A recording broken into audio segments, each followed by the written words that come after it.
today with me, as you know, are members of the defense team led by Attorney Sheila Sison to my left, Attorney Carlo Joaquin Narvasa, and Attorney Ralph Bodota to my right. So, we're all here because, as you know, gusto ko lang sabihin sa inyo na sa totoo lang, malimit talaga magpa-press con ang defense team.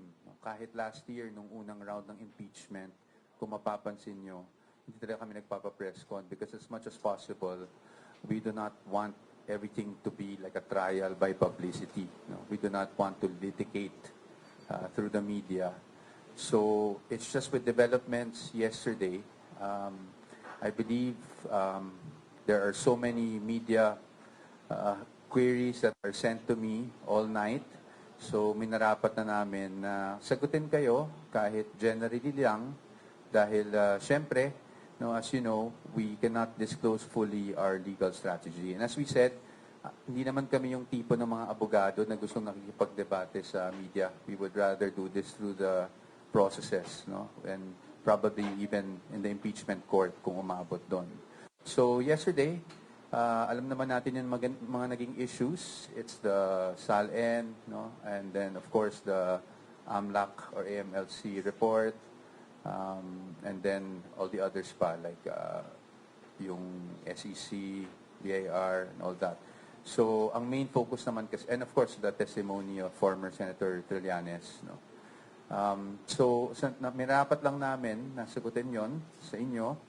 Although, hihingi ulit ako ng paumanhin dahil nga hindi magiging madetalyeng sagot namin. One, dahil we only received the documents earlier today, this morning, at sa totoo lang, we haven't had the chance or the time to really peruse over all of these documents that were given to us by the House. And secondly, as you know, our position has been firm, no? And that's why we filed a petition before the Supreme Court questioning the proceedings.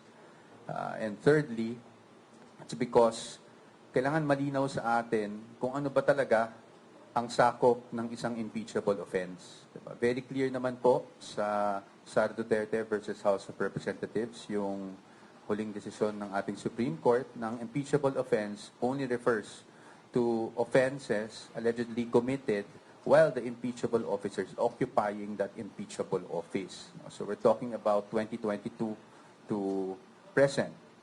So, kailangan po malinaw sa atin yon. And of course, legally, kung pwede lang, we will confine ourselves to that. But naiintindihan ko naman, no, the questions that the public may have. And that's why we are here today, to try and answer all of your questions. So, without further ado, perhaps we can already start, no, with the questioning. We will start with Ms. Camille Samonte of TV5. Good afternoon po, Attorney Powa and to other lawyers. I'm Camille Samonte po from TV5. Sir, ano pong plano ng defense team kung paano nyo po dedepensahan? O, I know na nag-release na po ng statement si Vice President Sara Duterte denying the accusations of former Senator Trillanes and yung mga naging findings po dun sa kanyang SALN at ng AMLAC. Pero paano nyo, sir, yung dedepensahan kung sinasabi po ng bise na lahat ng kanyang pera, ari-arian ay idineklara sa SALN niya, pero hindi po nagtutugma doon sa findings mismo, doon sa mga dokumento na pinresenta kahapon, maging yung mga financial records and transactions po na ipinakita ng Anti-Money Laundering Council? Opo. Actually, ma'am, yung salitang hindi nagtutugma is a conclusion in itself. No? Yan yung posisyon namin. Para po sa amin, actually, wala naman pong hindi nagtutugma. Perhaps it's just the way that things were presented. Obviously, as I said, we cannot disclose how we will defend the Vice President. But yung nangyari kahapon, of course, is something we already expected as a defense team, lalong-lalo na nung alam natin na itong committee hearings, nababalitaan natin yung mga subpoenas. So, we were expecting those things, but yung gusto ko lang i-clarify, yung hindi nagtutugma, yan yung misconception na gusto natin ma-clarify today, no? Through responding to your questions. Again, we cannot go into details on how we will defend, but syempre, iba kasi. Ang point namin is yun nga iba yung pag nasa trial na tayo kasi at least doon, we can test the credibility not only of the witnesses but even the documents that are being presented. Are you saying, sir, na yung mga pinresenta, for example, yung mga allegations po na ipinakita ng mga dokumento ni former Senator Trillanes, is not credible enough kahit na nung tinanong po ito sa AMLAC ay na-confirm naman nila? No, I like to correct that. No, I don't want also the former senator to also get a misimpression that I'm not saying it's not credible. What we're saying is we don't know, and we need to test the credibility of all these things. In fact, even in the Justice Committee, di ba, ang sinasabi nila, we're only here for probable sa credibility just yet, di ba ganun din? So, that is why, kaya nga may trial. Kasi kung yung mga bagay na yan, credible na. So, ano pa ang, ba't pa tayo mag-impeachment trial, hindi ba? So, kami talaga, we believe that pagdating ng panahon, kung talagang ito yung matransmit sa impeachment court, we are confident that we will be able to show na walang katotohanan yung hindi nagtutugma, no? Yung mga pinakita kahapon dun sa mismong salin. It's siguro I don't want to get into details, but I'm also not saying na kasinungalingan yung mga present kahapon. What I'm saying is the way it's presented. No, the way it's presented, doon tayo magkakaroon ng pagkakataluhan. Kung accurate ba yung presentation na gano'n. Next, DJ Mendoza na 25. Sir, I understand. Yung sa ano muna tayo, sir, sa may AMLAC report. Yung kahapon, namili, randomly pick ng 18 transactions, if I'm not mistaken. Then, parang tila sabi ng iba ay vindicated na si Senator Trillanes with those mga sinasabi niya ng unang pahayag before. Ano yung komento ng Vice President regarding dun sa mga naging pahayag nitong si Senator Trillanes at dun sa lumalabas sa AMLAC report? Well, sa amin naman, we don't really want to comment on the vindicated or anything like that. Kasi ang position talaga namin, vindication will come once it's all presented in the impeachment court and we're able to cross-examine all the witnesses and to test the evidence. No? Pagdating sa AMLAC, as I've said, it's a matter of presentation kasi. No? And I think marami na ring lumalabas na post. So siguro dadaanan ko na kahit papano without going into the details. I think nakikita naman natin sa mga posts na the way the AMLAC numbers are presented, aggregate kasi yan.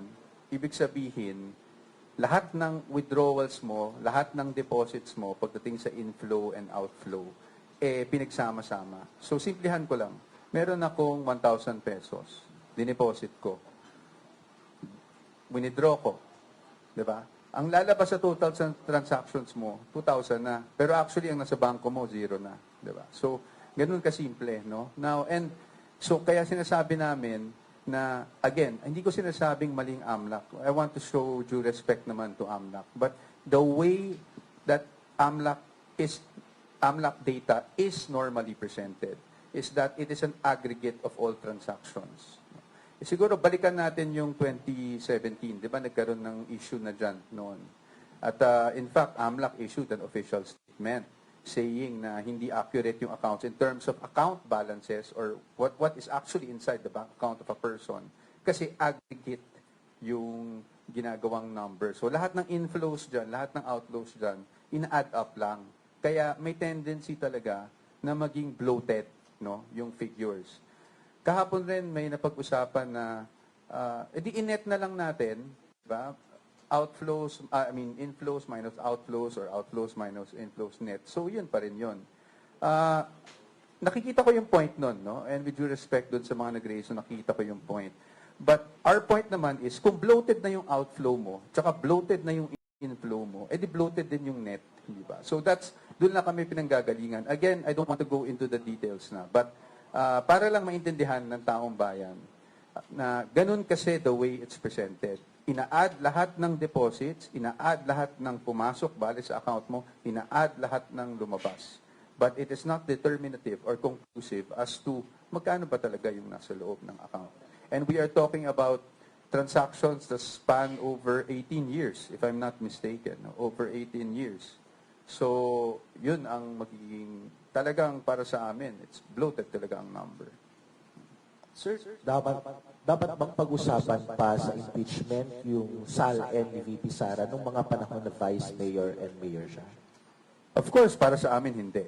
No? Because obviously, ano ba ang purpose ng impeachment? Di ba ang basis ng impeachment is meron tayong impeachable offenses. Ang impeachable offenses ay offenses, again, committed while the impeachable officer is in office as an impeachable officer. So, ibig sabihin nun, dun lang sa time na vice-presidente siya. So, yung mga may 2005 pa ba? 2006, 2007, na hindi naman siya impeachable officer, hindi na yan saklaw ng impeachment proceedings. Next is MJ Salceda of Inquirer. Attorney, VP Sara just released a statement po earlier denying the allegations about the billions in bank accounts also hitting COA and AMLAC. Does the Vice President plan to say her latest statement in front of the House Committee on Justice? Will she ever attend the House Committee on Justice hearing on her impeachment?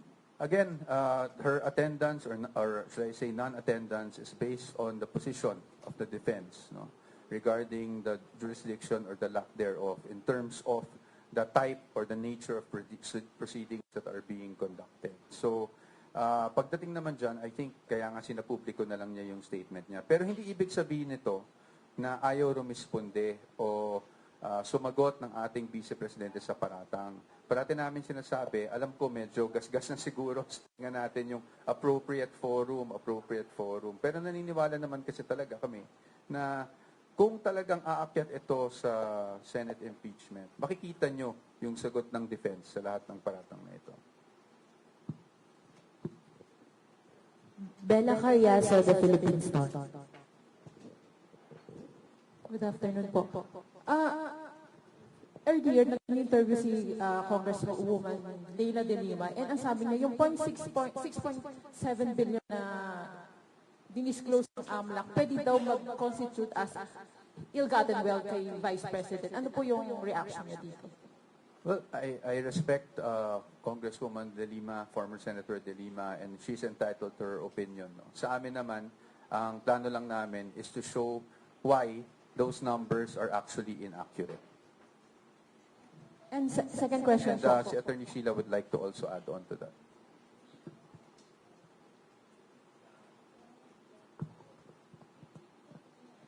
Just in addition to what Mike had already said, I think what's important for us to understand at this point is that a mere presentation of supposed evidence before a committee that is not authorized to conduct trial does not really amount to proof.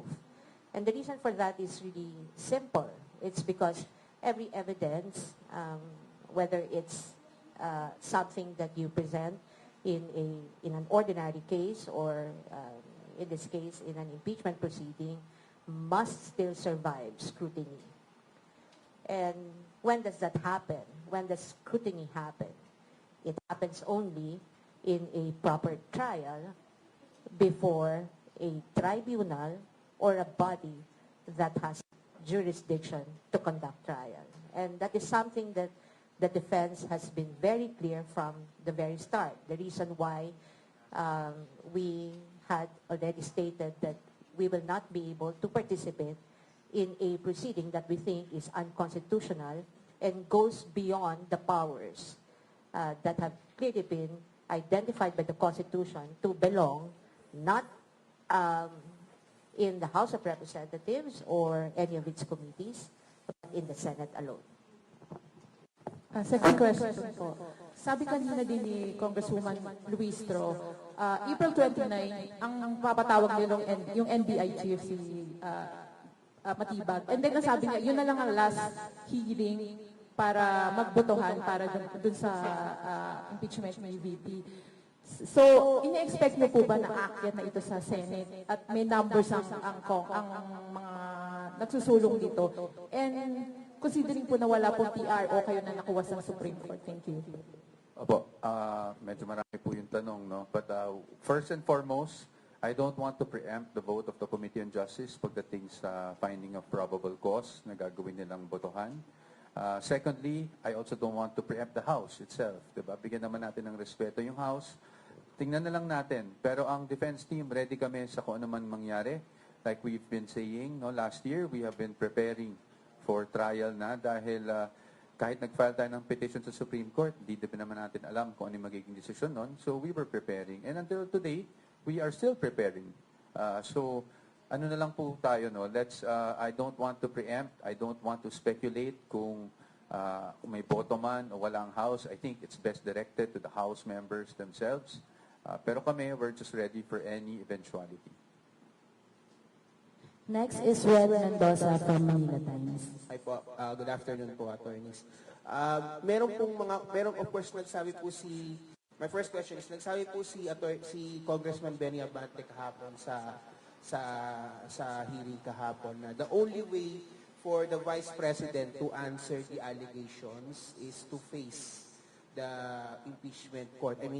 Or the Committee on Justice hearing. Nagmamakawa pa nga siya na dapat daw pumunta raw si VP sa hearing para ma-hear yung side niya. And there's also a recent interview by former Corona Defense Counsel Judge Roy na sinabi niya na ang pagpunta daw ni VP sa Committee on Justice is the strategic way for her to defend herself. What's your thought on those comments po?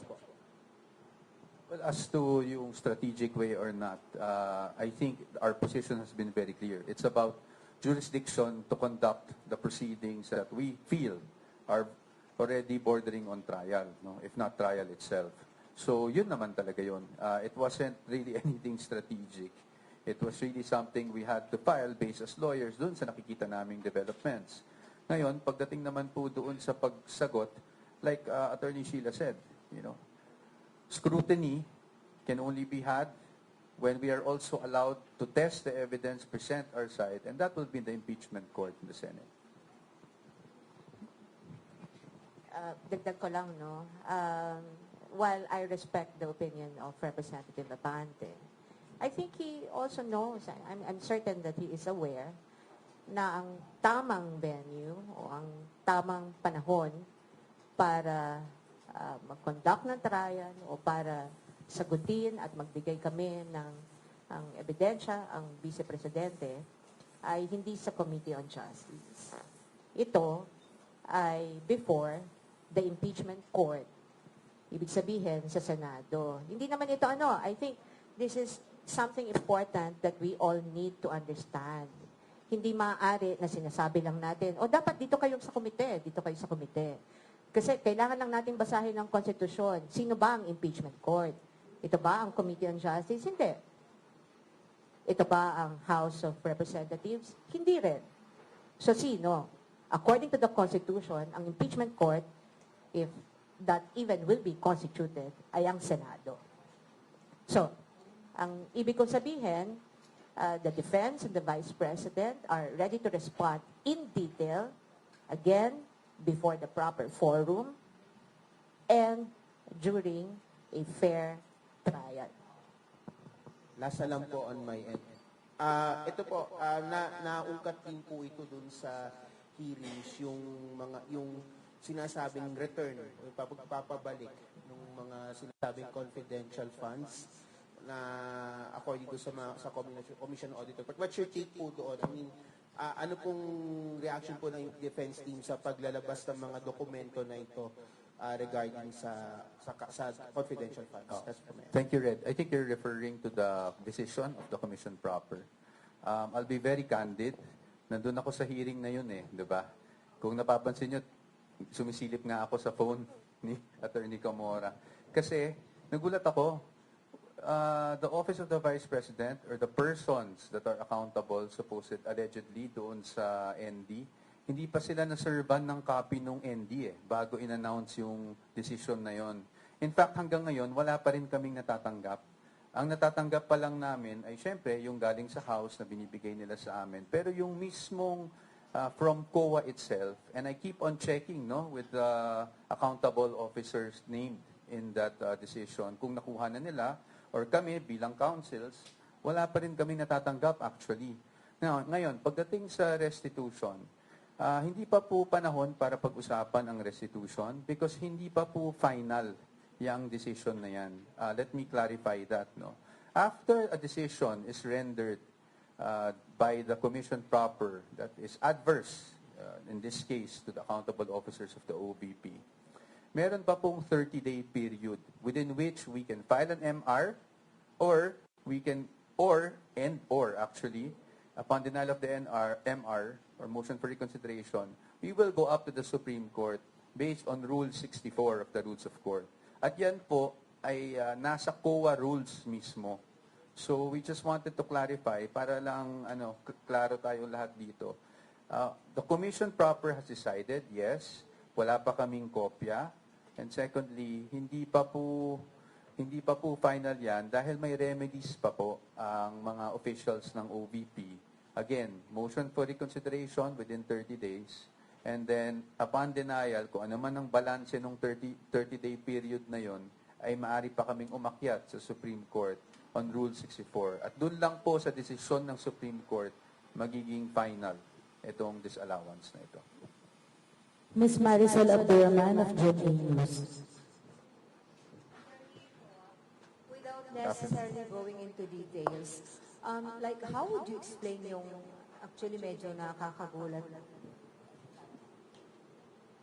Itong more than 600 suspicious transactions at pinimension yung almost 7 billion na amount na binanggit.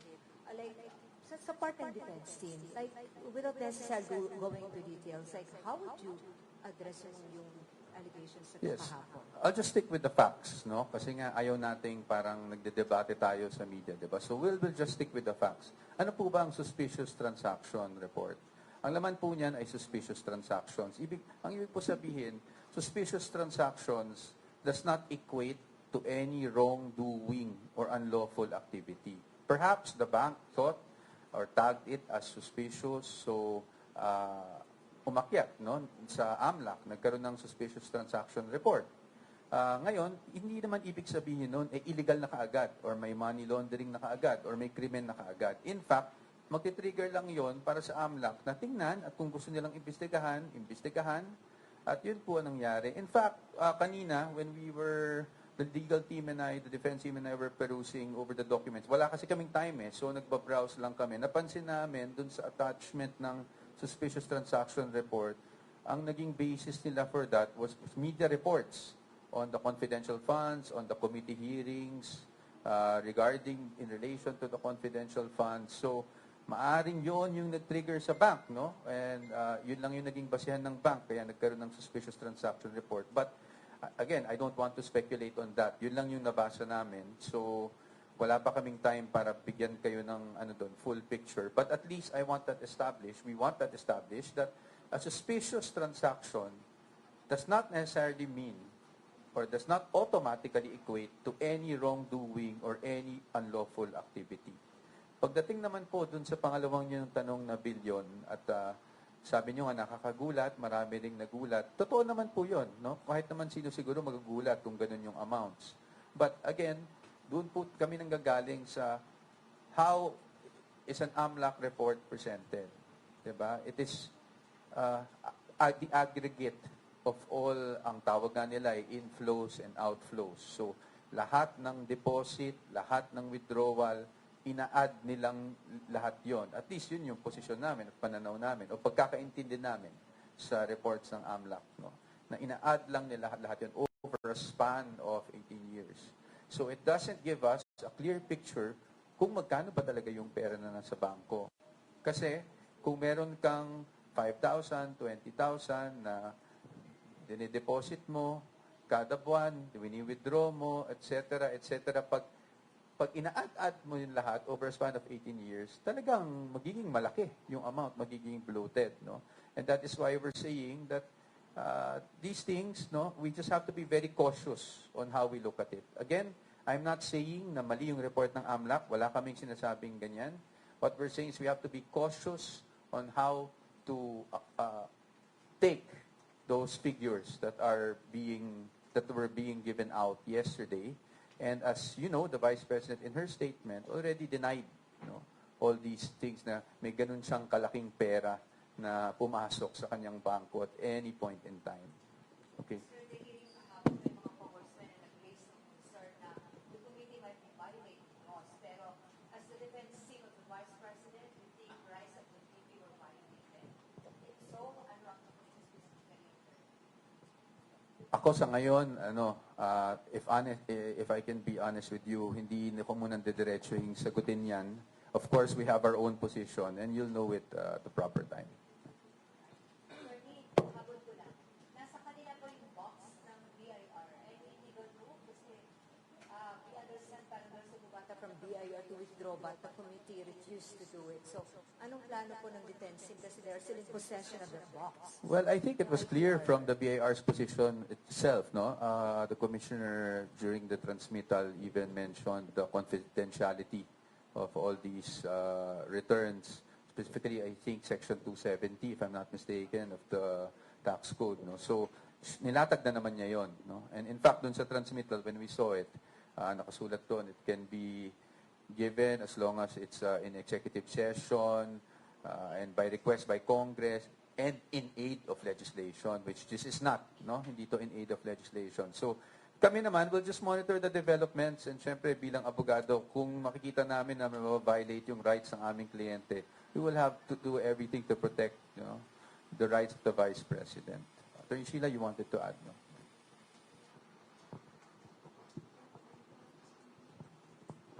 Just in addition, balikan ko yung tanong ni, what's the name of the lady? Ni Miss Marisol, with respect dun sa sinabi niya na kagulat-gulat daw, marahil, no, kamangha-mangha na bilang ng salapi na sinabi o binanggit kahapon sa Committee on Justice.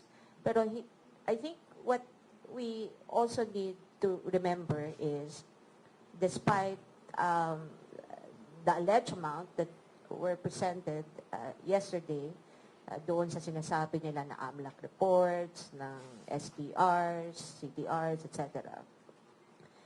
Walang kahit ano na sinabi rin ang AMLAC that any of these SPRs or transactions was linked to any unlawful activity. Yun ang dapat na malinaw. And I think yun ang dapat din nating maging gabay, no? Bago natin paniwalaan o kunin yung mga impormasyon lamang na inilalatag sa ating harapan. All I'm saying is, before we draw any conclusions, again, we should look at the fundamental issue. Kailan ba ang tamang panahon para matest itong mga sinasabi nilang ebidensya? At saan?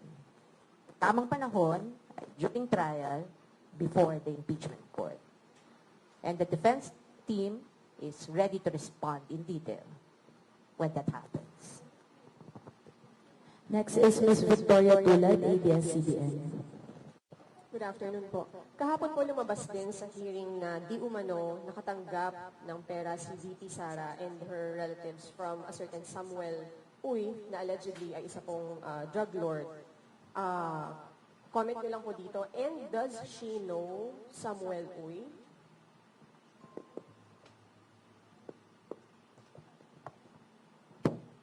Yeah. Thank you, Victoria.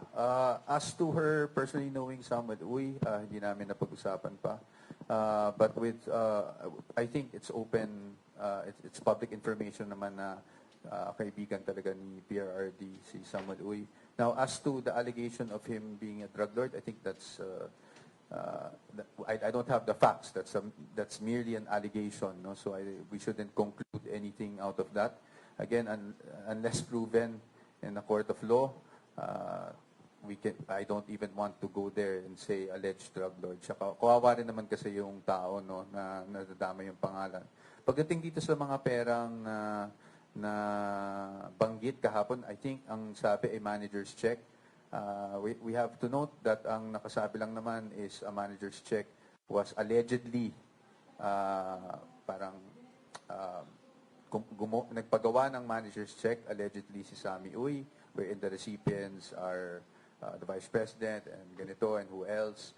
So, yun lang yung nakasulat no? Wala naman dun anything na natanggap talaga nila. And as you know, the Vice President already issued a statement denying that she had received any of these amounts of money that were presented yesterday. Now, again, we don't want to get into the details, but those checks we're confident that we will be able to clarify everything and show the public kung ano talaga yung nangyari sa checks and kung meron man talaga, no, pagdating ng trial. And also, Attorney, si Committee on Justice Chair Luis Tro, sinabi naman po niya kanina sa isang interview na the evidence versus VP Sara surpassed threshold of probable cause for impeachment. Your comment on that? Well, I guess, again, with all due respect to Chairperson Luistro, no, I don't want to be debating with her, but it's being the chairperson of the Committee on Justice, sabi nila, yan nga ang trabaho nila, mag-determine ng probable cause with that statement. So I guess we know what her position is. So, and they put it to a vote. Again, nasa kanila naman yan, yung determination ng probable cause. If it so happens that talagang magkaroon ng determination of probable cause, this is given to plenary and transmitted, tayo, we will not anymore debate on what they did there, but we will just face them in the Senate. Of course, without waiving the petition that we filed before the Supreme Court regarding what we see as constitutional infirmities, no, dito sa mga proceedings na ito. Next is Mr. Jason Dublico, SMNI. Hello, attorneys. Jason po ng SMNI. Sir, first question, dahil under po sa AMLA, banks are under po sa Section 9 ng AMLA, it provides po that SDRs and CDRs shall not be disclosed and are protected from public release. And this confidentiality po is reinforced by the bank secrecy law and related financial privacy laws. So, babalikan ko lang yung tanong, sir. Posible po bang may nalabag na batas ang AMLA at ang House Committee on Justice sa paglalantad po ng bank accounts ni VP Sara Duterte and Attorney Mans Carpio, and posible po ba na dadalhin rin po ninyo ang usapin na ito sa Korte Suprema if may nakita po kayong paglabag sa constitutional rights ni VP Sara? Can I think you said it yourself, no? Kung yun yung nilalaman ng batas, malinaw naman yung sinasabi ng batas, that those information are strictly confidential, cannot be disclosed, hindi ba? But we've seen otherwise from what happened before the committee hearing yesterday. Now, as to any actions that we plan to take or the personalities involved plan to take, that's something that I hope you understand we will not be able to disclose at this point. Just to add on, we are, and just to emphasize, we are fully aware, in fact, that Section 8A, if I'm not mistaken, of the law as amended. No? Sir, second question. Ano po ang panawagan po ninyo sa public? Kasi parang ang lumalabas po na lahat po ng mga sinasabi doon sa House Committee on Justice ay parang tinatanggap na katotohanan ng iilan. So ano po ang panawagan ninyo sa publiko sa gitna po ng usapin ngayon involving the Vice President? Siguro simple lang po talaga ang panawagan namin. No? Let's just be cautious doon sa mga lumalabas without saying that they're false because that's really not my point. I'm not saying false yung mga lumalabas. All I'm saying is we have to be cautious, especially with the way things are being presented. And ang panawagan namin is intayin nila kami. Ano? Intayin nila na kami naman ang magpresenta ng aming ebidensya para pabulaanan lahat ng mga lumalabas ngayon laban sa ating Vice Presidente. Sir, pahabol, last question. Kasi sinabi po ni Vice President Sara dun sa kanyang statement, isa sa mga nasa likod ng mga paratang ng former Senator Trillanes is the sitting President. So, may magiging hakbang po ba ang defense team laban po sa Pangulo? I don't think we're I don't think we're at liberty to discuss things like that because kami we're just limited to the impeachment proceedings.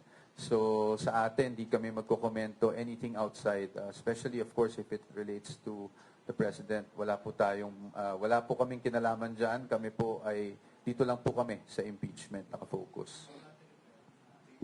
Ms. Nympha Ravelo, PZWB. Good afternoon po, attorneys. Question ko po una, sasagutin nyo ba o hindi na talaga sasagutin o i-refute yung pong mga lumabas na allegations sa House? Sasagutin po sa impeachment court. Doon po natin sasagutin lahat yon. Doon po naman ang tamang forum kung saan namin masasagot lahat ng yon. So, wala at all po, hindi na kayo magsasabit ng any pleadings or any manifestation sa House Committee on Justice. We have to wait for developments. No, we cannot say that we will not submit any manifestation whatsoever. But you have to remember that the main petition before the Supreme Court is really questioning the jurisdiction as to the nature of the proceedings that are being conducted. Again, hindi namin kino-question ang power of the House to initiate impeachment proceedings. I think that's very clear under the Constitution. We don't want to even try to blur that line. I mean, admittedly, they have the sole power to initiate. Ang kino-question lang po namin ay jurisdiction in terms of conducting this type of committee hearings. And then, di ba isa doon sa reason po ng inyong pagdulog sa Supreme Court yung sinasabi na mini trial na yung nangyayari? Napatibay po ba nung nangyari kahapon yung inyong argumento na yan? At gagamitin po ba yan sa pagpa-file ng panibagong petition or any rejoinder sa Supreme Court? Well, una-una, we cannot file a new petition anymore, no? Kasi may pending na tayong petition. But if you're asking us if what we've seen so far from the committee hearings actually support what we had stated in that petition, I think we're not naive, hindi ba? We have observed what's been happening sa committee hearings, pati yung pagpapalabas ng iba't ibang subpina para kumuha ng mga sinasabi nilang ebidensya, kahit ang mga ito ay hindi naman bahagi ng dalawang impeachment complaints na sinasabi nila ay under preliminary investigation, di ba? In fact, it's probably important to tell you now that maging yung supplemental affidavit ni Mr. Madriaga, yung AMLAC report, yung affidavit ni former Senator Trillanes, and all those other evidence that they were able to obtain na after final yung impeachment complaint, wala kaming kopya niyan bago yan ibinahagi sa komite. Kasi nga, hindi siya kasama ng impeachment complaint. Pati yung notice or yung desisyon ng COA on the appeal of the Vice President at ng ibang respondents doon sa confidential funds. Bigla na lamang doon sa komite, sinabi na denied na, no? Which, that's fine. Kung sinabi nila sa unang hearing, April 14, am I right? April 14, na wala na deny na yung appeal ng Vice President. And I think you've seen some of the personalities na they were claiming, final na ba yan? Final na ba yan? Of course, hindi final. I think alam naman yan ng komite na hindi yan final. Alam din yan ng COA na hindi pa yan final. In fact, I can recall na sinabi ni Attorney Camora na meron pang remedyo. There's still a legal step that can be done by the respondents in that appeal to elevate it to the Supreme Court or to question the decision of the COA. So, hindi pinal. Kung ipipilit na pinal na yung COA decision na yan o yan ay maaari nang maging batayan para doon sa sinasabi nilang pagbabalik, restitution, etc., etc., mali yan. Mali. I mean, I invite you all have access to the internet. You will find na hindi yan pinal. At kung sino man magsasabi na pinal yan, ay hindi nagsasabi ng tama. Mr. Lance Mexico, Newswatch Plus. Salamat po. Natanong na rin kanina pero para lang po ma-clarify, pasensya na. Sa tingin niyo ba na violate ang mga karapatan ng Vice President dun sa pag-release ng mga information ng AMLAC at ng documents ng BIR kahit na hindi nabuksan yung sa BIR documents, and what do you intend to do about it? Same answer po. We are aware of provisions of law that provide for the confidentiality of such documents. As to what we're going to do about it, as I said, we're not at liberty to disclose the legal steps that we will be taking regarding these matters.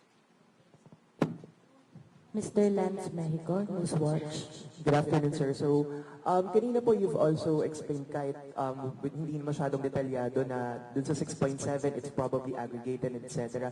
Perhaps, sir, without going into detail lang din, what's the simple explanation dun po sa wala daw cash on bank and in hand si VP Sara from 2019 to 2024 and yung 3 years dun at least ay sakop nung kaniyang termino bilang Vice President? Opo. Thank you for that question, Sir Lance. No, I guess the simple explanation in consultation with, of course, the client, because is she disclosed. She disclosed. No, I can understand na the confusion kasi accurate naman sinasabi, walang line item ng cash in bank. Accurate naman yun. No? But what I'm saying is she disclosed because it was all lumped under yung others. No? Kasi sa personal items, kung makita nyo dun sa SALN, nakasulat dun vehicles, others, ganyan. So, yung cash in bank, kasama siya dun sa others. So, she disclosed, no? Yung walang sinasabi dun na wala siyang cash in bank. Nakalump lang siya sa others. Okay.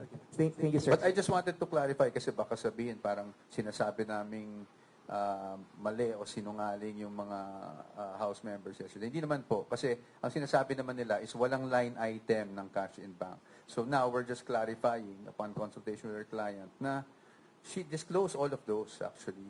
It was just lumped under others or I think various, one of those things.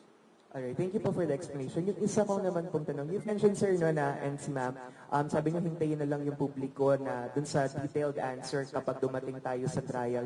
But sir, siguro, just in the scenario na walang probable cause or there's no trial na mangyayari sa Senate, even though may mga nagsasabi na ng mambabatas na may probable cause to move the impeachment proceedings or move the impeachment case, can the public still expect a detailed answer on these allegations and these financial records kahit po walang trial? Wala pa kasi tayo doon, so napakahirap sumagot. But this is partly also why we're here, diba? Because we all realize this is both a political and legal exercise, diba? It's a sui generis matter. Kaya nga, kahit kami, sa totoo lang, ayaw namin nagpapa-interview. In fact, ako, try talaga ako although kailangan, nagtatry akong umiwas sa inyo. Alam niyo yon kasi minsan nakikiusap ako sa inyo na hindi mo na magpapa-interview because kami, we're more focused on the legal. Ayaw namin nung public debate. No? But in any case, we do understand that along with the legal, this is also a political matter. And that's why as much as I can, and the defense team can, we try to, oblige certain interview requests para lang ma-explain sa public generally. Para lang hindi magkaroon kaagad ng misconception dun sa mga nangyari. But we're too far from that. Tingnan muna natin kung anong magiging desisyon ng ating House of Representatives ukol dyan. At kung magkaroon man ng, you never know, sabi nga ng Senate, they will start diba, the trial forthwith, kaagad, pag umabot sa kanila itong articles of impeachment. So, pinaghahandaan talaga ng defense team yan sa ngayon. Lastly, Mr. Chad Gatchalian of Billionaire News Channel. Good afternoon po, attorneys. May one more hearing pa sa April 29. Ang topic daw na pag-uusapan is i-scrutinize yung alleged evidences, threats umano ni VP, kay PBBM, kay First Lady at former House Speaker Romualdez. Ano po yung expectations ninyo dun sa hindi nagaganapin? And so far, kahit wala pa yung presentation of evidences, ano ba yung overall stance ng defense team with that issue? Well, actually, the issue of grave threat is pending litigation. It's nasa DOJ yan, no? So we have already submitted our defenses there. Pagdating naman sa expectation namin sa hearing, honestly, mas maganda siguro itanong na lang sa members ng Justice Committee kasi kami, wala talaga kaming alam no, kung ano yung mangyayari that day. Kami lang, handa lang, meron na kaming posisyon on the grave threat issue at obviously we cannot disclose that as of the moment, but you will see our position if ever this goes up to the Senate. I think malinaw naman na sa amin na kaya naming depensahan ng Vice Presidente ukol dyan sa nangyari yan. Siguro, if ever man napapa-akit ito sa Senate, gano'n ka-confident yung defense team na mananalo kayo for VP Sara? And bakit? Yun. Well, the defense team is not here to lose, hindi ba? So, binuo kami, we only have one target. It's not just to win, but actually to show the general public and the people of the Philippines na walang katiwalian, na walang katotohanan sa mga ikangay katiwalian na binabato sa ating Vice Presidente. And when we talk about vindication, last year, diba, tinatanong kami, do you feel vindicated with the Supreme Court decision? Kami mismo nag-admit na hindi kasi wala pa tayo sa merits. So maybe only that time will the Vice President feel vindicated. No? And that's what we're here for. We're here to protect the rights of our client, and we're here to show the evidence, to present the evidence, to test the evidence of the prosecution, and to show the Filipino people na hindi corrupt ang ating Vice Presidente at walang katiwaliang ginawa ang ating Vice Presidente sa kanyang termino. Last question lang po, Ina Hernando Malibon, Manila Bulletin. Hi, Ina. I haven't seen you for so long. Hello. Hello, sir. Hello, everyone. Just one question lang po. No? How is your client, the Vice President, amidst all this? You mentioned kanina that you've discussed things with her. So, kumusta naman po siya amidst all this? Business as usual, ang ating Vice Presidente. I really admire her strength throughout all this. It's been happening since, I think, 2023 na parati siyang may atake. So, and I've seen it up close when I was with her. So, kilala niyo naman ang Vice Presidente natin. She's just business as usual. She's going about her business, dito sa OVP. Sinisigurado lang niya na tuloy-tuloy ang mga proyekto ng OVP. At pagdating naman dito sa mga problemang legal, nandito naman ang defense team niya na binuo niya maaga pa para sigurado na siya na madedepensahan siya ng tama. No? Kung sakali mang umabot tayo sa impeachment trial. We thank our colleague from the media. Before we end, we invite the defense team to share any closing message. Siguro, hindi na po kami mag-closing message. Isang malaking pasasalamat na lang po sa inyong lahat. At isang paumanhin. Because in the next few days, I will really not give too many interviews. Pili lang po talaga. Not because of favoritism or anything like that, but because, as you know, again, we do not want to litigate this case in the media. We want to follow process. At pagdating sa media, it's really clarifications that we give. We respect yung pananaw both ng mga supporters natin and even those who are against us.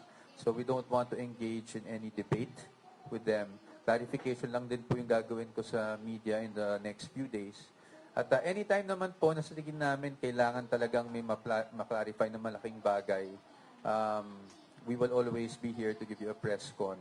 And pag nagsimula naman po siguro yung impeachment trial, we will definitely oblige. No? In fact, that's why sinama ko rin dito si Attorney Narvasa, si Attorney Bodota, mayroon pa kami si Attorney Benluan, who will also help me pagdating sa communications sa media, kung ano yung mga pangyayari para lalong maintindihan ng ating mga kababayan kung ano yung mga legalidad at pangyayari na mangyayari sa trial sa pang-araw-araw.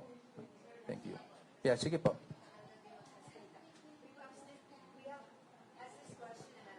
And we're asking this again, Attorney. So, may isa pang hearing. So, are you saying na wala na talaga kaming aasahan na any attendance from the VP nor anyone from the defense team dahil talagang doon lang kayo sa impeachment court sasagot? Yes, because that has always been our position. And we have to be and I think the members of the House also understand that is our position.